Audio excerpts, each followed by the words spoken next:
Episode के start में हमें एक वुल्फ दिखाया जाता है जो कि एक लायन के साथ फाइट कर रहा होता है। हालांकि वो लायन उस वुल्फ से बहुत ज़्यादा पावरफुल था, मगर फिर भी वो वुल्फ उसे हराने में कामयाब हो जाता है।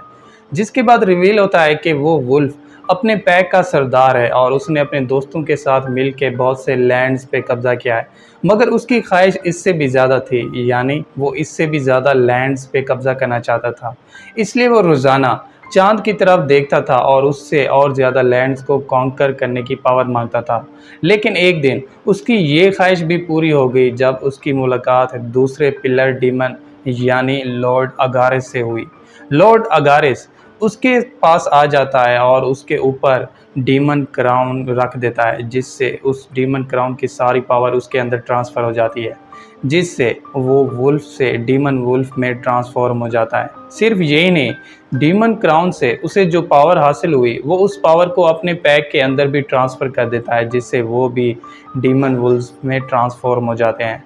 अब डीमन वुल्फ जो कि लॉर्ड अगारिस से उसकी पावर हासिल कर चुका था, वो उन पावर्स को एक्टिवेट कर लेता है जो कि उसकी लास्ट पावर से कई गुना ज़्यादा होती हैं।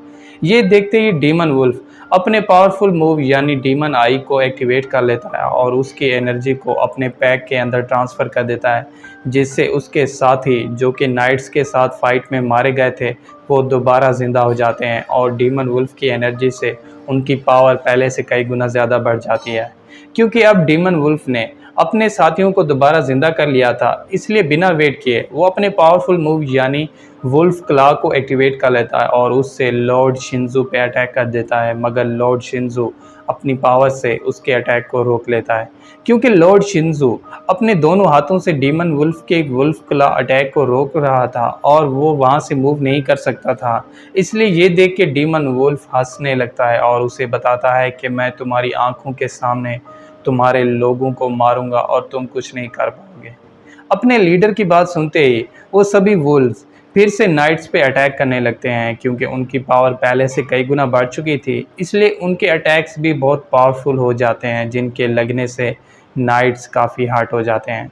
हालांकि हाउचेन उन वुल्व्स के अटैक से काफ़ी हर्ट हो चुका था, मगर फिर भी वो हार नहीं मानता। वो अपनी प्योर वाइट ब्लेड फार्म से एक वुल्फ पे अटैक कर देता है, जिससे उसकी सोर्ड उस वुल्फ के सीने के पार चली जाती है। मगर उसके इस अटैक का उस वुल्फ पे कोई असर नहीं होता, जिस पे वो वुल्फ हाउचेन को एक ज़बरदस्त पंच मार देता है, जिसके लगने से हाउचेन काफ़ी हर्ट हो जाता है। सिर्फ हाउचेन ही नहीं, वो वुल्फ्स बाकी बचे हुए यंग नाइट्स पे भी अटैक कर देते हैं, जिस पे वो सब काफ़ी हर्ट हो जाते हैं। ये देख के डीमन वुल्फ बहुत खुश होने लगता है और लॉर्ड शिंजू को कहता है कि अगर तुम डीमंस की पावर्स का मजाक ना उड़ाते तो आज ये सब ना होता। क्योंकि सभी यंग नाइट्स उन वुल्फ्स के अटैक से काफ़ी हर्ट हो रहे थे, इसलिए ये देख के लॉर्ड शिंजू गुस्सा हो जाता है। वो अपनी पावर्स को इंक्रीज कर देता है और ख़ुद को डीमन क्ला के अटैक से बाहर निकाल लेता है, जिस पे बिना वेट किए लॉर्ड शिंजू अपनी सोर्ड को बाहर निकाल लेता है और अपने पावरफुल मूव यानी अबेस ऑफ डूम से उन डीमन वुल्फ पे अटैक कर देता है, जिससे उसका डीमन क्ला अटैक वहीं पे डिस्ट्रॉय हो जाता है। सिर्फ यही नहीं, इसके साथ साथ लॉर्ड शिंजू अपने और मैजिक नाइट्स के सबसे पावरफुल अटैक यानी थ्रोन ऑफ सील को एक्टिवेट कर लेता है। अब जैसे ही throne of seal attack activate होता है तो उसके सामने एक थ्रोन आ जाती है, जिससे लाइट एनर्जी बाहर निकलने लगती है और वो लाइट एनर्जी के बहुत बड़ी सोर्ड में ट्रांसफॉर्म हो जाती है।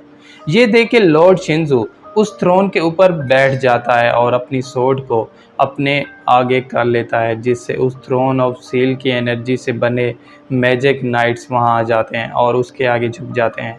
क्योंकि डीमन वुल्व्स ओडिन टाउन को डिस्ट्रॉय कर रहे थे, इसलिए लॉर्ड शिंजू नाइट्स को कह के उन पे अटैक करने का कहता है, जिस पे वो नाइट्स घोड़ों पे सवार होकर ओडिन टाउन में चले जाते हैं। क्योंकि थ्रोन ऑफ सील के नाइट्स बहुत पावरफुल थे, इसलिए ये देख के वो डीमन वुल्व्स डर जाते हैं, जिस पे बिना वेट किए वो नाइट्स उन पे अटैक करने लगते हैं। वो अपने पावर और स्पीड से उन पे अटैक कर देते हैं और एक एक करके सबको मार डालते हैं। क्योंकि वो सब यंग नाइट्स को बचाने में कामयाब हो गए थे, इसलिए वो फ़ौरन वहाँ से चले जाते हैं। जबकि हाउचेन, जिसने थ्रोन ऑफ सील के बारे में सिर्फ पढ़ा था, वो उसे अपनी आंखों के सामने देख के हैरान रह जाता है।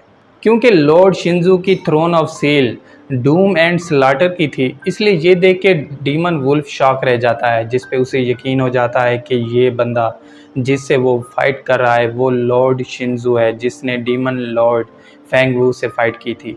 अब लॉर्ड शिंजू जिसने उस डीमन वुल्फ को अपनी थ्रोन ऑफ सील की जंजीरों में पकड़ रखा था, वो उससे ओडन टाउन पे अटैक करने की वजह पूछता है, मगर डीमन वुल्फ उसे बताने से इनकार कर देता है और कहता है कि भले ही मैं तुम्हें इस फाइट में हरा नहीं सकता, लेकिन आनंदा जो कि 7वें पिलर का डीमन है वो तुम्हें ज़रूर ढूंढ लेगा और तुमसे इसका हिसाब लेगा।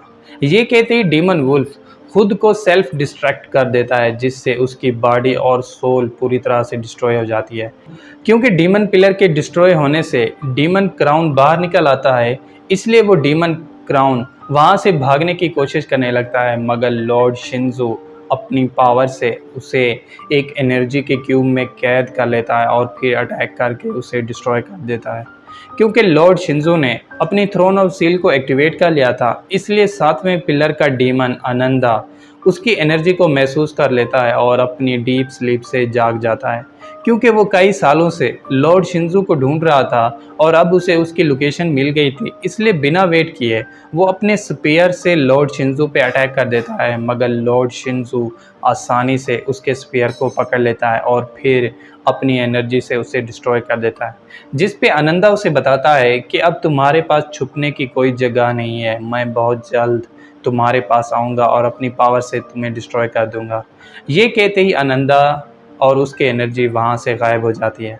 क्योंकि यंग नाइट्स और ओडेन टाउन के लोग उन डीमंस के अटैक से काफ़ी हर्ट हो चुके थे, इसलिए लॉर्ड शिंजू उन्हें देख के अपने पावरफुल मूव यानी साल्वेशन फेरी को एक्टिवेट कर लेता है और उससे पूरे टाउन में एनर्जी की बारिश करने लगता है, जिससे उन सब की इंजरीज हील होने लगती हैं और वो सब पहले की तरह ठीक हो जाते हैं। क्योंकि लॉर्ड शिंजू ने उन सब को बचा लिया था, इसलिए ये देख के सब खुश हो जाते हैं और उसे थैंक्स कहने लगते हैं। अब इस इंसिडेंट के बाद हाओ चेन अपने माता पिता के साथ गुफा के बाहर ट्रेनिंग कर रहा होता है। तभी यूई लॉर्ड शिंजू से आनंदा के बारे में पूछती है, जिस पे लॉर्ड शिंजू से बताता है कि क्योंकि आनंदा मेरी थ्रोन ऑफ सील को महसूस कर चुका है, इसलिए वो बहुत जल्द मुझे ढूंढ लेगा। ये सुनते ही यूई रोने लगती है और उसे गले लगा लेती है और फिर कहती है कि तुम अभी हाओ चैन से मिले हो और वो अभी बहुत छोटा है। जिस पे लॉर्ड शिंजू उसे बताता है कि हाओ चैन का हमारे साथ रहना खतरे से खाली नहीं है, इसलिए मैं उसे ऐसी जगह पे भेजूंगा जहां उसकी जान को कोई खतरा नहीं होगा। ये कहते ही लॉर्ड शिंजू हाओ चैन के पास चला जाता है, जो कि अपनी सोर्ड के साथ ट्रेनिंग कर रहा होता है। अब हाओ चैन लॉर्ड शिंजू से पूछता है कि अगर हम डीमन लॉर्ड फेंग वू को हरा दें तो क्या डीमन इस दुनिया को छोड़ के चले जाएंगे। जिस पे लॉर्ड शिंजू उसे बताता है कि हाँ ये सच है, लेकिन जिस तरह एक माउंटेन पे चढ़ने के लिए हर कदम को सोच समझ के रखना पड़ता है, उसी तरह फेंग वू को भी डिस्ट्रॉय करने के लिए हमें सब्र करना होगा और हर कदम को सोच समझ के रखना होगा। इसके बाद लॉर्ड शिंजू हाओ चैन को बताता है कि टेम्पल ऑफ नाइट्स की 2 ब्रांचेज हैं, एक नाइट्स ऑफ डिसाइपल जहाँ पे अटैक करना सिखाते हैं और दूसरी नाइट्स ऑफ गार्डियन जहाँ पे खुद को एनिमी के अटैक से बचाना सिखाते हैं, यानी डिफेंस करना सिखाते हैं। क्योंकि मैं नाइट्स ऑफ डिसाइपल हूँ, इसलिए मैंने तुम्हें उसके अटैक सिखाए हैं। हालांकि लॉर्ड शिंजू हाओ चैन को नाइट्स ऑफ डिसाइपल में शामिल करना चाहता था, मगर हाओ चैन उसे बताता है कि मैं नाइट्स ऑफ डिसाइपल में नहीं बल्कि नाइट्स ऑफ गार्डियन में शामिल होना चाहता हूँ, ताकि उन लोगों की रक्षा कर सकूँ जो कि मेरे लिए बहुत डियर हैं, यानी मेरे दोस्त, मेरी मामा और आप। ये सुनते ही लॉर्ड शिंजू खुश हो जाता है, मगर हाओ चैन को कहता है कि अगर तुमने 72 डीमन पिलर्स को हराना है तो फिर तुम्हें मैजिक नाइट्स ऑफ डिसाइपल में शामिल होना होगा। जिस पे हाओ चैन उसे बताता है कि मैं नाइट्स ऑफ गार्डियन में शामिल होके ढेर सारी मेहनत करूंगा और उन डीमंस को हरा दूंगा। ये सुनते ही लॉर्ड शिंजू और ज़्यादा खुश हो जाता है और उसे बताता है कि उस दिन तुमने मुझसे अपनी एनर्जी के बारे में पूछा था और आज मैं तुम्हें उस एनर्जी के बारे में बताऊंगा। ये कहते ही लॉर्ड शिंजू अपनी पावर्स को एक्टिवेट कर लेता है और उससे हाओ चैन के पीछे एक सील को एक्टिवेट कर देता है और उसके बाद हाओ चैन को बताता है कि उस दिन जब मैंने तुम्हारी माना एनर्जी को मेज़र किया था तो तुम्हारी माना एनर्जी बहुत ज़्यादा थी, यानी 97 पे थी, इसलिए तुम नाइट्स टेम्पल के फर्स्ट सन ऑफ लाइट हो। ये सुनते ही हाओचन शॉक रह जाता है और फिर लॉर्ड शिंजू से पूछता है कि फर्स्ट सन ऑफ लाइट क्या होता है, जिस पे लॉर्ड शिंजू से बताता है कि तुम्हारे पास जो टैलेंट है वो किसी और के पास नहीं है, यानी तुम इस टैलेंट से दोनों नाइट्स की स्किल्स को एक साथ प्रैक्टिस कर सकते हो और नाइट टेम्पल की हिस्ट्री के पहले डुअल नाइट बन सकते हो। सिर्फ यही नहीं, इसका मतलब ये भी है कि तुम्हें दूसरों से ज़्यादा मेहनत करनी होगी और अपनी पावर्स को अच्छाई के रास्ते पे इस्तेमाल करना होगा, यानी इससे कमज़ोर लोगों की रक्षा करनी होगी। ये सुनते ही हाओचन हैरान रह जाता है और फिर लॉर्ड शिंजू को कहता है कि ओडेन टाउन अपने दोस्तों को और अपने माता पिता की रक्षा करने के लिए अगर मुझे डीमंस के साथ जंग ही क्यों ना लड़नी पड़े तो मैं वो लड़ूंगा। मैं खुद को इतना पावरफुल बनाऊंगा कि उससे मैं अपने प्यारों की आसानी से रक्षा कर सकूंगा, और इसके लिए चाहे मुझे अपनी जान ही क्यों ना देनी पड़े, मैं उससे पीछे नहीं हटूंगा। ये सुनते ही हाओचन के माता पिता बहुत खुश हो जाते हैं और हाओचन को अपना बेटा होने पे नाज करने लगते हैं। अब लॉर्ड शिंजू हाओचन को बताता है कि थ्रोन ऑफ सील 6 तरह की होती हैं। सबसे पहली डूम एंड स्लाटर, जिसका सिंगल अटैक इतना पावरफुल होता है कि उससे किसी भी डीमन पिलर को आसानी से हराया जा सकता है। दूसरी प्रोटेक्शन एंड मर्सी, जिससे किसी भी पावरफुल अटैक से खुद को आसानी से बचाया जा सकता है। तीसरी ऑर्डर एंड रूल्स, जिसकी डोमेन से तमाम लिविंग चीज़ों के ऑर्डर और रूल्स को डिफाइन किया जा सकता है। चौथी विजडम एंड स्पिरिट, जिससे किसी भी छुपी हुई चीज़ को आसानी से देखा जा सकता है। पांचवी फियर एंड सैडनेस, जो कि एक अनोखी पावर है, यानी इसके अंदर एंजल के हार्ट जितनी पावर होती है। और लास्ट में इटर्निटी एंड क्रिएशन, इसे थ्रोन ऑफ गॉड्स भी कहा जाता है और ये इस दुनिया की सबसे पहली थ्रोन ऑफ सील है और कोई भी इसके बारे में नहीं जानता।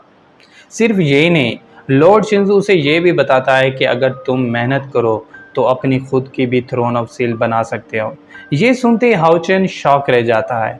इसी बीच रिवील होता है कि इस दुनिया में टोटल 72 डीमन पिलर हैं और हर पावरफुल डीमन इनमें से एक पिलर से बनता है, जबकि डीमन क्राउन उस डीमन की सिंबल और पावर्स को बढ़ाता है।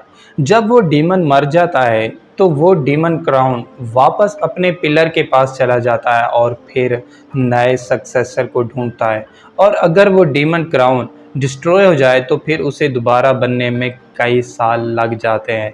और इस रिवील के साथ ही एपिसोड 12 यहीं पे एंड हो जाता है।